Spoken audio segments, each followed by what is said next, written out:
আজ শুনবেন রবীন্দ্রনাথ ঠাকুরের লেখা ছোট গল্প ইচ্ছাপূরণ। ইচ্ছাপূরণ গল্পটি প্রথম প্রকাশিত হয় সখা ও সাথী পত্রিকায় আশ্বিন মাসে 1302 বঙ্গাব্দে, মানে ইংরেজির 1895 খ্রিস্টাব্দে। বর্তমান গল্পটি তার ছোট গল্পের সংকলন গল্পগুচ্ছর অন্তর্গত। শুরু হচ্ছে ইচ্ছাপূরণ।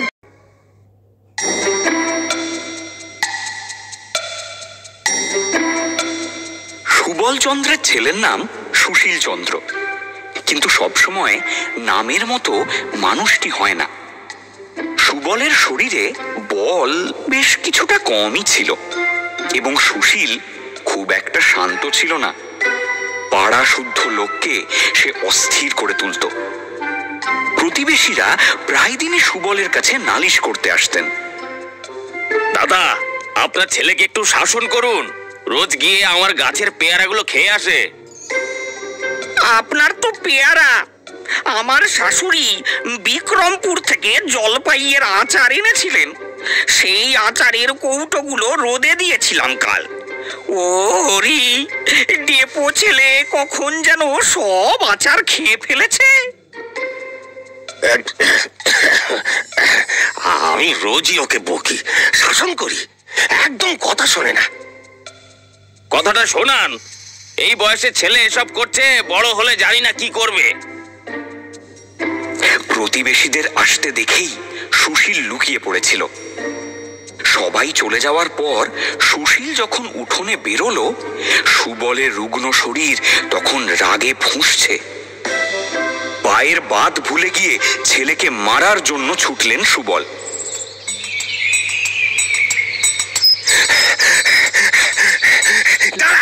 দাঁড়ালে হতভাগা, আজ তোর একদিন কি আমার একদিন। লোকের বাড়িতে গিয়ে আচার খাওয়া বের করছি আমি। নিবারণই তো বললো, জানিস উঠোনে মা আচারের কৌটো রোদে দিয়েছে, চল খেয়ে আসি। নিজের ছেলের কথাটা তো বললো না। নিবারণ ওর বাড়ির আচার চুরি করতে তোকে নিয়ে গিয়েছিল, ফাজিলামি হচ্ছে। হ্যাঁ, দাঁড়া দেখাচ্ছি। বাপের হাজার ধমকেও সুশীল থামতো না। হরিণের মতো দৌড়ে বাড়ি থেকে বেরিয়ে যেত। বেতরুগী সুবলের কিল চড় চাপড় বেশিরভাগ দিনই সুশীলের নাগাল পেত না। তবে মাঝে মধ্যে যেদিন সুশীল ধরা পড়ত, সেদিন তার আর রক্ষে থাকতো না।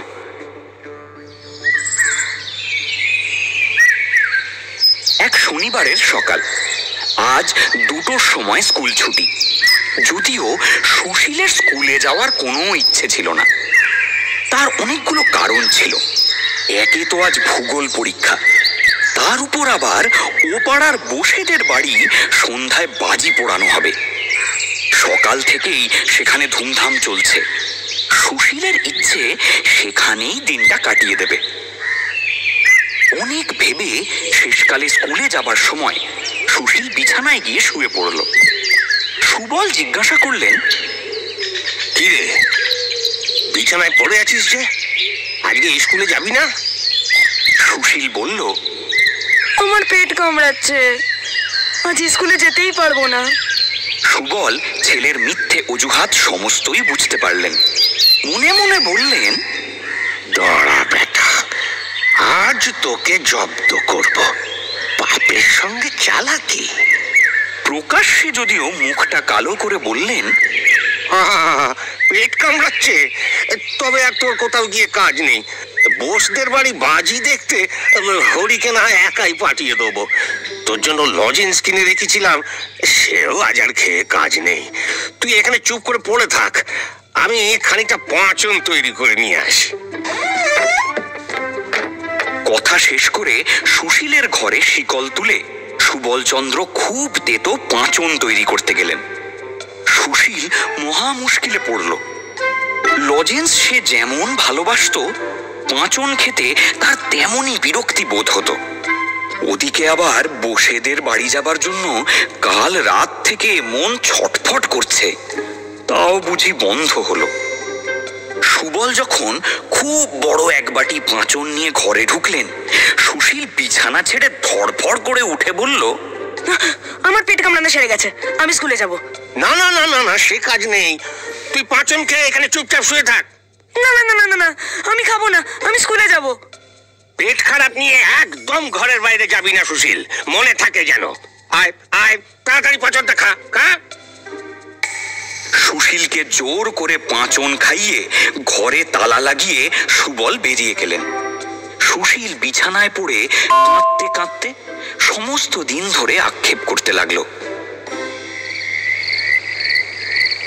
আহা, আমার যদি বাবার মতো বয়স হতো, আমি যা ইচ্ছে তাই করতে পারতাম, আমাকে কেউ বন্ধ করে রাখতে পারতো না। তার বাপ সুবলচন্দ্র বাইরে এসে আপন মনে ভাবছিলেন, আমার বাপ আমাকে বড় বেশি আদর দিতেন বলেই তো আমার ভালো রকম পড়াশুনো হলো না।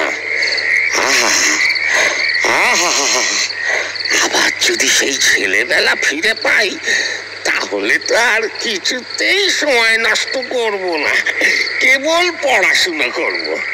ইচ্ছে ঠাকুরন সেই সময় ঘরের বাইরে দিয়ে যাচ্ছিলেন। তিনি বাপের ও ছেলের গোপন ইচ্ছে বুঝতে পারলেন। মুচকি হেসে সুবলের কাছে গিয়ে জিজ্ঞেস করলেন, কি হয়েছে? সুবল ইচ্ছে ঠাকুরনকে দেখে করুণ স্বরে বললেন, মারো মা, ছেলেটা বড্ড জ্বালাচ্ছে। এই বয়সে ছেলেরা তো দুরন্ত হয়। ও একটু বেশি দুরন্ত, পড়াশোনার নাম নেই, খালি দুষ্টুমি। আমি যদি আর একবার আমার ছেলেবেলাটা ফিরে পেতাম, সারাক্ষণ মন দিয়ে পড়াশোনা করতাম, ওর মতো টোটো করে ঘুরে বেড়াতাম না। ঠিক তো ভেবে বলছো? সুবল দৃঢ় কণ্ঠে উত্তর দিল, হ্যাঁ একদম। বেশ, তোমার ইচ্ছে পূরণ হবে। কাল থেকে তুমি তোমার ছেলের বয়স পাবে। বাপের ইচ্ছে পূরণ করে ইচ্ছে ঠাকুরন সুশীলের ঘরে উঁকি মারলেন। সুশীল তখন বিছানায় শুয়ে মিনমিন করে কাঁদছে। ইচ্ছে ঠাকুরন জিজ্ঞেস করলেন, কি হয়েছে সুশীল? সুশীল অভিমানী কণ্ঠে বলল, বাবা খুব শাসন করে, আমাকে নিজের মতো থাকতেই দেয় না। ও মা, বাবা শাসন করবে না তো কে করবে? এত শাসন আমার সহ্য হয় না। কই, বাবা তো তার যা ইচ্ছে তাই করতে পারে, তাকে তো কেউ বারণ করতে যায় না। কারণ তোমার বাবার বয়স হয়েছে, তার বুদ্ধি বেশি, অভিজ্ঞতা বেশি। আমিও যদি বাবার বয়সী হতাম, যা ইচ্ছে তাই করতাম, কেউ আমাকে আটকাতে আসতো না। তা তুমি কি তোমার বাবার বয়সী হতে চাও? সুশীল দৃঢ় স্বরে জবাব দিল, হ্যাঁ হ্যাঁ চাই, আমি চাই। বেশ, কাল থেকে তুমি তোমার বাপের বয়সী হবে। ইচ্ছে ঠাকুরনের আশীর্বাদ পেয়ে বাপ বেটা দুজনেই ভারী খুশি হয়ে উঠলেন। আগামীকাল মনের মতো বয়স পেয়ে কে কি করবে, সেই কল্পনায় দুজনের চোখের পাতা ভারী হয়ে এলো।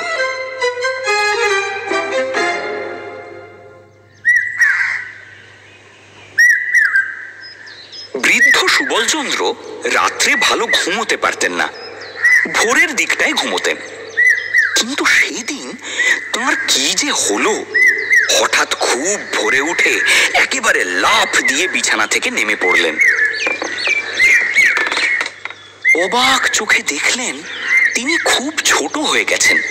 পড়া দাঁতগুলো সব পুনরায় উঠে গেছে, মুখ গোঁফ দাড়িহীন। রাতে যে ধুতি এবং জামা পরে শুয়েছিলেন, সকালবেলায় তা এত ঢিলা হয়ে গেছে যে হাতের দুই আস্তিন প্রায় মাটি পর্যন্ত ঝুলে পড়েছে। জামার গলা বুক পর্যন্ত নেমেছে। ধুতির কোঁচাটা এতই লুটোচ্ছে যে পা ফেলে চলাই দায়। নিজের এই রূপ দেখে প্রথমে বেশ ভয় পেয়েছিলেন সুবল। চিৎকার করতে যাবেন, এমন সময় ইচ্ছে ঠাকুরনের কথাগুলো মনে পড়ল। তোমার ইচ্ছে পূরণ হবে, কাল থেকে তুমি তোমার ছেলের বয়স পাবে। আনন্দে লাফিয়ে উঠলেন সুবলচন্দ্র। তার শরীরে আর কোনো দুর্বলতা নেই। অন্যদিকে সুশীল চন্দ্র এতদিন ভোরে উঠেই চারদিকে দৌরাত্ম্য করে বেড়াতো, কিন্তু আজ তার ঘুম আর ভাঙে না। বাপ সুবলচন্দ্রের চেঁচামেচিতে যখন সে জেগে উঠল, তখন দেখল কাপড় চোপড়গুলো গায়ে এমনই এঁটে গেছে যে ছিঁড়ে ফেটে কুটোকুটি হবার জো হয়েছে। শরীর সহসা বেড়ে গেছে। কাঁচা পাকা গোঁফ দাড়িতে অর্ধেক মুখ দেখাই যায় না। মাথায় এক মাথা চুল ছিল। সুশীল হাত দিয়ে দেখল সামনে চুল নেই, পরিষ্কার টাক তকতক করছে। শুরুতে বাপের মতো সেও আঁতকে উঠল নিজের নতুন রূপ দেখে। তারপর মনে পড়ল ইচ্ছে ঠাকুরনের বলা কথাগুলো। কাল থেকে তুমি তোমার বাপের বয়সী হবে। হেসে উঠল সুশীল। এখন সে স্বাধীন, আর কেউ তাকে বকতে আসবে না। স্বাধীনতার স্বাদ পেয়ে বিছানা ছেড়ে উঠতে ইচ্ছেই করছিল না সুশীলের। সে অনেকবার তুড়ি মেরে উচ্চস্বরে হাই তুলল। বেশ খানিকক্ষণ এপাশ ওপাশ করল। শেষকালে বাপ সুবলচন্দ্রের গোলমালে ভারী বিরক্ত হয়ে উঠে পড়ল। দুজনের মনের ইচ্ছে পূরণ হলো বটে, কিন্তু ভারী মুশকিল বেঁধে গেল। আগেই বলেছি, সুশীল মনে করত সে যদি তার বাবা সুবলচন্দ্রের মতো বড় এবং স্বাধীন হয় তবে যেমন ইচ্ছে গাছে চড়ে, জলে ঝাঁপ দিয়ে, কাঁচা আম খেয়ে, পাখির বাচ্চা পেড়ে দেশময় ঘুরে বেড়াবে। যখন ইচ্ছে ঘরে এসে যা ইচ্ছে তাই খাবে, কেউ বারণ করবার থাকবে না।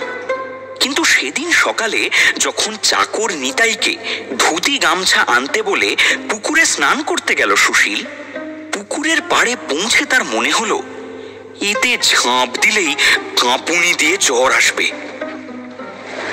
নিতাই গিয়ে দেখলো সুশীল জড়ো সড়ো হয়ে পুকুর পাড়ে দাঁড়িয়ে আছে। সে বলল, নামবেন না বাবু? যদি জ্বর আসে? তা আসতে পারে। থাক, তাহলে আজ আর পুকুরে নেমে কাজ নেই। স্নান বাদ দিয়ে বারান্দায় পাতা মাদুরে বসে ৭-৫ ভাবতে লাগলো সুশীল। ভাবতে ভাবতে আপন মনে বিড়বিড় করে বলল, খেলাধুলো একেবারেই ছেড়ে দেওয়া ভালো নয়। চেষ্টা করেই দেখি না ওই আমড়া গাছে উঠতে পারি কিনা। কালকেও সুশীল উঠোনের পাশের যে আমড়া গাছটাতে কাঠবিড়ালির মতো তরতর করে চড়তে পারত, আজ বুড়ো শরীর নিয়ে সে গাছে কিছুতেই উঠতে পারল না।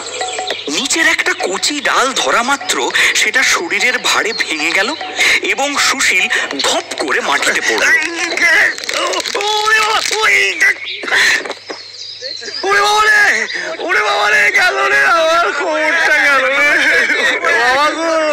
তখন রাস্তা দিয়ে যেসব পথচারী যাচ্ছিলেন তারা বুড়োকে ছেলে মানুষের মতো গাছে চড়তে ও পড়তে দেখে তো হেসেই অস্থির। দেখুন দাদা, বুড়োর ঢং দেখুন। তাই তো দেখছি, বুড়ো বয়সে ভীমরতি আর কি। খেয়ে কাজ না থাকলে যা হয়। সুশীল চন্দ্র লজ্জায় মুখ নিচু করে আবার মাদুরে এসে বসলো। চাকরকে ডেকে বলল, ওরে নিতাই, বাজার থেকে 1 টাকার লজেন্স কিনে আনতো। এই আনছি বাবু। লজেন্সের প্রতি সুশীল চন্দ্রের বড় লোভ ছিল। স্কুলের ধারে দোকানে সে রোজ নানা রঙের লজেন্স সাজানো দেখত। 2-4 পয়সা যা পেত সেটা দিয়েই কিনে খেত। মনে মনে ভাবত, যখন বাবার মতো টাকা হবে তখন পকেট ভরে কেবল লজেন্স কিনবে আর খাবে। কিছুক্ষণ পর চাকর বাজার থেকে 1 রাশ লজেন্স এনে দিল। তার থেকে একটা নিয়ে সুশীল দাঁতহীন মুখের মধ্যে পুরে চুষতে লাগলো। কিন্তু বুড়ো মুখে ছেলে মানুষের লজেন্স কিছুতেই ভালো লাগলো না। একবার সে ভাবলো, দাঁত ছাড়া ভালো লাগে? এগুলো বরং আমার ছেলে মানুষ বাবাকে খেতে দেব। পরক্ষণেই তার মনে হলো, না থাক, বরং না থাক, এত লজেন্স খেলে বাবার আবার অসুখ করবে।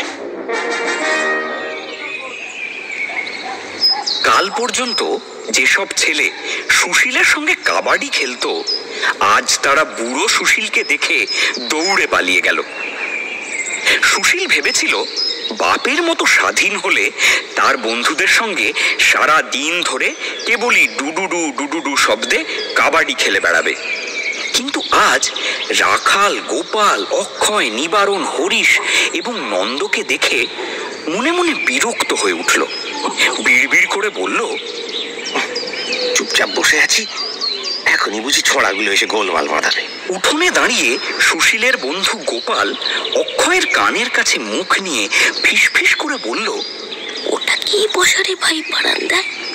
সুশীলের কাকা জ্যাঠা আছে বলে আমি তো জানতাম না। কাকু, সুশীল কোথায়? আরে আমি সুশীল। কি চাই কি তোদের?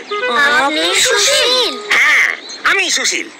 যা এখান থেকে, গোলমাল করিস না। চল চল, পালা পালা। এ কোন পাগল এসে উঠেছে? চল চল চল চল চল চল।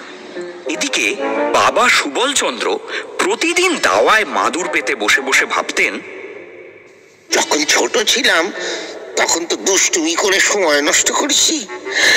ছেলে বয়স ফিরে পেলে সারা দিন শান্ত শিষ্ট হয়ে ঘরে দরজা বন্ধ করে কেবল পড়াশুনো করব। এমনকি সন্ধ্যের পর ঠাকুমার কাছে গল্প শুনবো না। প্রদীপ জেলে রাত 10টা 11টা পর্যন্ত পড়া করব। কিন্তু ছেলে বয়স ফিরে পেয়ে সুবলচন্দ্র আর কিছুতেই স্কুলমুখ হতে চান না। সুশীল একদিন বিরক্ত হয়ে জিজ্ঞেস করল, বাবা বাবা, স্কুল যাবে না? সুবল মাথা চুলকোতে চুলকোতে মুখ নিচু করে আস্তে আস্তে বললেন, আজ আমার পেট কামড়াচ্ছে, আমি স্কুলে যেতে পারবো না। পারবে বই কি, স্কুলে যাওয়ার সময় আমারও এমন ঢের পেট কামড়েছে, আমিও সব জানি। সত্যি সুশীল এত রকম উপায়ে স্কুল পালিয়েছে এবং সে এত অল্প দিনের কথা যে তাকে ফাঁকি দেওয়া তার বাপের কম্য নয়। সুশীল জোর করে ক্ষুদ্র বাপটিকে স্কুলে পাঠাতে শুরু করলো। স্কুল ছুটির পর বাড়ি এসে একচোট ছোটাছুটি করে খেলে বেড়ানোর জন্য অস্থির হয়ে ওঠে সুবল। কিন্তু ঠিক সেই সময় বৃদ্ধ সুশীলচন্দ্র চোখে চশমা এঁটে একখান কৃত্তিবাসী রামায়ণ নিয়ে সুর করে করে পড়ত। শুনিয়া হাসিয়া ব্রহ্মা কহিলেন, তবে তোমার পাপের ভাগী তারা কেন হবে? করিয়াছ যত পাপ আপনার কায়ে, আপনি করিলে পাপ আপনার দায়ে। জিজ্ঞাসা করিয়া তুমি আইস নিশ্চয়, তোমার পাপের ভাগী তারা যদি হয়। আমি আজ কাবাডি খেলতে যাবই। এভাবে বাড়িতে বসে থাকা যায় নাকি? সুবলের ছুটোছুটি গোলমালে প্রায় সুশীলের পড়ার ব্যাঘাত হতো। একদিন তাই সে জোর করে সুবলকে ধরে অঙ্ক কষতে বসালো। বই থেকে কয়েকটা অঙ্ক দাগিয়ে দিয়ে সুশীল বলল, এই অঙ্কগুলো করো তো আগে বাবা, তারপর খেলতে যাবে। এত অঙ্ক করতে করতে তো বিকেল পেরিয়ে যাবে। পেরোবে না, শুরু করো। সুশীল বেছে বেছে এমন বড় অঙ্ক দিত যার একটা কষতেই সুবলের ঘন্টা পেরিয়ে যেত। সন্ধেবেলায় বুড়ো সুশীলের ঘরে অনেক বুড়ো মিলে দাবা খেলত। সে সময় সুবলকে ঠান্ডা রাখার জন্য সুশীল একজন মাস্টার রাখলো। মাস্টার রাত 10টা পর্যন্ত তাকে পড়াতো। খাবারের বিষয়ে সুশীল বড় কড়াকড়ি শুরু করলো। বাপ সুবল যখন বৃদ্ধ ছিলেন তখন খাবার ভালো হজম হতো না, একটু বেশি খেলেই অম্বল হতো। সুশীলের সে কথাটা বেশ মনে ছিল। সে বাপকে কিছুতেই বেশি খেতে দিত না। কিন্তু হঠাৎ বালক বয়স ফিরে পেয়ে আজকাল সুবলের এত বেশি খিদে বেড়েছে যে নুড়ি হজম করে ফেলতে পারেন। সুশীল তাকে যতই অল্প খেতে দিত, পেটের জ্বালায় তিনি ততই অস্থির হয়ে পড়তেন। প্রায় দিনই খেতে বসে হাত পা ছুঁড়ে বলতেন, রোজ রোজ এত শাকপাতা সেদ্ধ আমি খেতে পারবো না। যা দিয়েছি ওটাই খাও বাবা, তোমার পেটের রোগের কথা আমি ভুলে গেছি ভেবেছ? সে তো তখন আমি বুড়ো ছিলাম বলে তাই। থাক, আর অজুহাত দিতে হবে না। বড় পেটে যা সইতো না, ছোট পেটে তাই সইবে? আমায় বোকা পেয়েছ? চুপচাপ খেয়ে ওঠো। ঠিকঠাক না খেতে পেয়ে সুবল শেষকালে রোগা হয়ে শুকিয়ে গেল। সর্বাঙ্গের হাড় বেরিয়ে পড়ল। বাপের অবস্থা দেখে সুশীলের কপালে ভাঁজ পড়ল। সে বলল, না খেয়ে খেয়ে শরীরের কি অবস্থা করেছো বাবা? অত শাক পাতা আমি খেতে পারবো না। খুব পারবে। আপাতত আমি ওষুধ আনছি, সেইটা খাও। এইরকম চললে তো শক্ত কোনো রোগ বাঁধিয়ে ফেলবে। আমি ওষুধ খাবো না। কথায় কথায় এত তর্ক করবে না বাবা। বয়স বদলে গিয়ে সমস্যা যে শুধু সুবলের হয়েছে তেমনটা নয়। বুড়ো সুশীলও বেশ ঝামেলায় পড়ল। সে পূর্বের অভ্যাস মতো যা করে কিছুই তার সহ্য হয় না। আগে পাড়ায় কোথাও যাত্রা গানের খবর পেলেই ছুটে যেত সুশীল। বাড়ি থেকে পালিয়ে শীতে হোক বৃষ্টিতে হোক সেখানে গিয়ে হাজির হতো। এখন বুড়ো সুশীল সেই কাজ করতে গিয়ে সর্দি কাশি বাঁধালো। গায়ে মাথায় ব্যথা হয়ে 3 সপ্তাহ বিছানায় পড়ে রইল। চিরকাল সে পুকুরে স্নান করেছে, এখনো তাই করতে গিয়ে হাতের গাঁট পায়ের গাঁট ফুলে বিষম বাতের ব্যথা শুরু হলো। তার চিকিৎসা করতে 6 মাস গেল। তারপর থেকে 2 দিন অন্তর সে গরম জলে স্নান করত এবং সুবলকেও কিছুতেই পুকুরে স্নান করতে দিত না।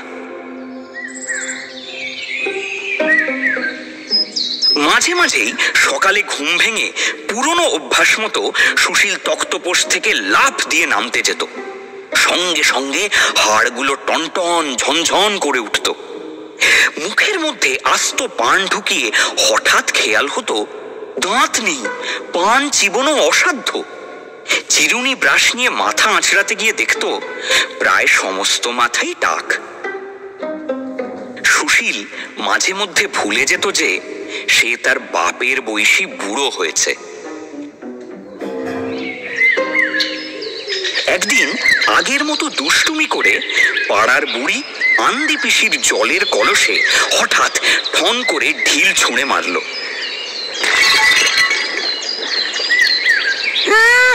কে রে হতচ্ছাড়া, পিছন থেকে আমার কলসিতে ঢিল মারছিস?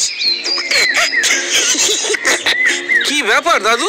হ্যাঁ, মাথা কি গেছে বুড়ো বুড়ি? কেন মাথা যাবে কেন? বুড়ো বয়সে এসে জলের কলসে ঢিল ছুটছেন? হ্যাঁ, লজ্জা শরম নেই?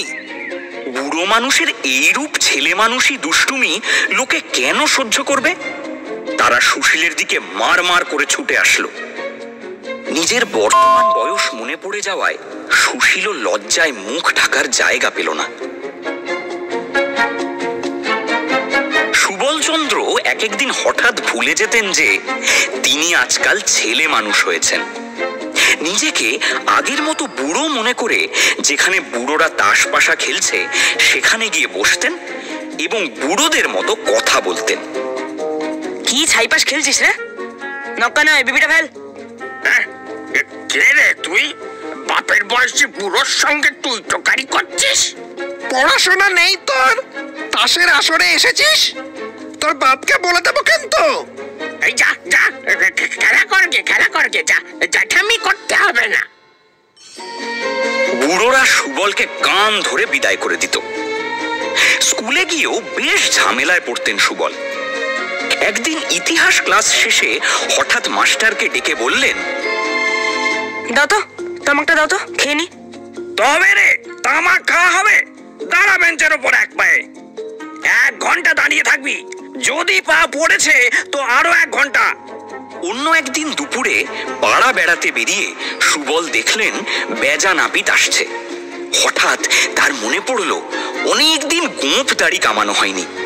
নাপিতকে ডেকে তিনি বললেন, ওরে বেজা, কদিন আমাকে কামাতে আসিসনি কেন?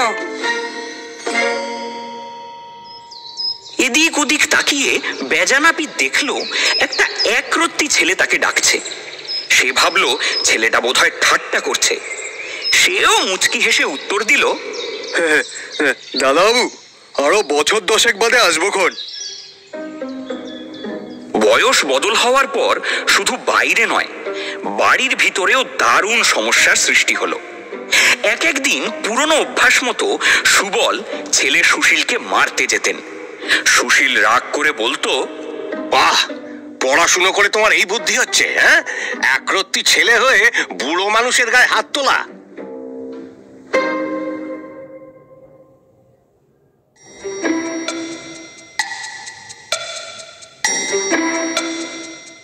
বছর ঘুরতে না ঘুরতেই সুবলের ছোট হওয়ার শখ মিটে গেল। তিনি প্রায় আপন মনে বলতে লাগলেন, আহা, যদি আমি আমার ছেলে সুশীলের মতো বুড়ো এবং স্বাধীন হই তাহলে বেঁচে যাই। সুশীলও প্রতিদিন জোড় হাত করে ইচ্ছে ঠাকুরনকে ডাকতো, বলতো, হে দেবী, হে দেবী, আমার বাপের মতো আমাকে আবার ছোট করে দাও, মনের সুখে একটু খেলে বেড়াই। বাবা যেরকম দুষ্টুমি শুরু করেছেন আমি আর সামলাতে পারছি না। বাপ ছেলের অনুনয় শুনে ইচ্ছে ঠাকুরন এসে হাসতে হাসতে বললেন, কেমন তোমাদের শখ মিটেছে? তাঁরা দুজনেই গড় হয়ে প্রণাম করে বললেন, দোহাই ঠাকুরন, মিটে গেছে, মিটে গেছে। এখন আমরা যে যাচ্ছিলাম আমাদের তাই করে দাও। তাই করে দাও। আচ্ছা আচ্ছা, কাল সকালে উঠে তাই হবে।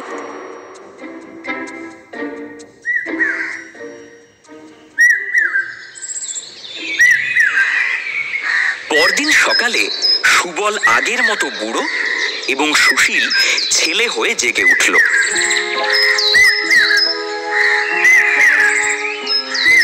দুজনেরই মনে হলো একটা স্বপ্ন ভেঙে জেগেছে। সুশীলের কাছে গিয়ে সুবল গলা ভার করে জিজ্ঞেস করলেন, বাবা সুশীল, ব্যাকরণ মুখস্থ করবে না বাবা? সুশীল মাথা চুলকাতে চুলকাতে বলল, আমার বই হারিয়ে গেছে বাবা।